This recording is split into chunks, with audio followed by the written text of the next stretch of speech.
Hey, welcome to Tutorial Lore. This video explains the Ford Edge radio malfunction issue and the potential problems behind it.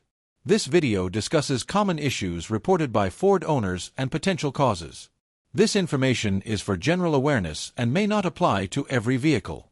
Always consult a certified mechanic or dealership for specific concerns.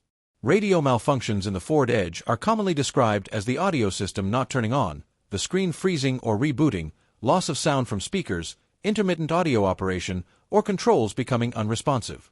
Verified technical service information and reviewed automotive infotainment and audio system data indicate that radio-related concerns can occur across multiple Ford Edge model years, with relevance depending on infotainment system version, electrical architecture, and software configuration. This issue does not affect all vehicles and applicability varies by configuration. One verified cause involves infotainment system software behavior. Software glitches, outdated calibration, or incomplete updates can cause the radio to freeze, restart, or fail to respond to user inputs.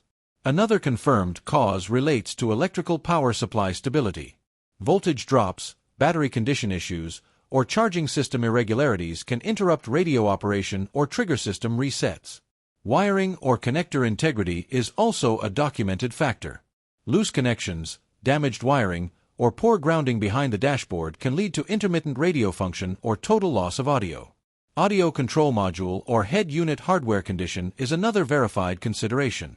Internal component failure within the radio unit can result in screen malfunction, loss of sound, or complete system shutdown.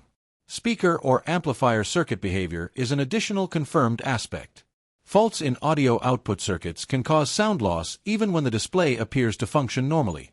Other potential contributing factors, which are not confirmed in every case, may include recent battery replacement, system pairing conflicts, or temperature-related electronic behavior. These should be treated strictly as possibilities and confirmed through proper diagnostic testing. Common solutions described in professional service guidance include checking for software updates, verifying battery and charging system health, inspecting wiring and grounding points, scanning for infotainment-related fault codes, and testing the radio unit and audio circuits. Repairs depend on accurate diagnosis and infotainment system-specific requirements. Reviewed diagnostic trends indicate that many Ford Edge radio malfunction concerns are resolved through software updates, electrical corrections, or radio module replacement rather than full dashboard replacement. Outcomes vary by model year, infotainment configuration, and vehicle condition. In conclusion, Ford Edge radio malfunctions are typically linked to software issues, electrical power instability, wiring or grounding faults, head unit hardware problems, or audio circuit failures. The exact cause differs by vehicle, generation, and model year, making professional diagnosis essential. If you don't understand something or have any questions, leave a comment below. This is not a commercial or paid promotion, but an informational video. If you have any copyright concerns or inquiries, refer to description for email.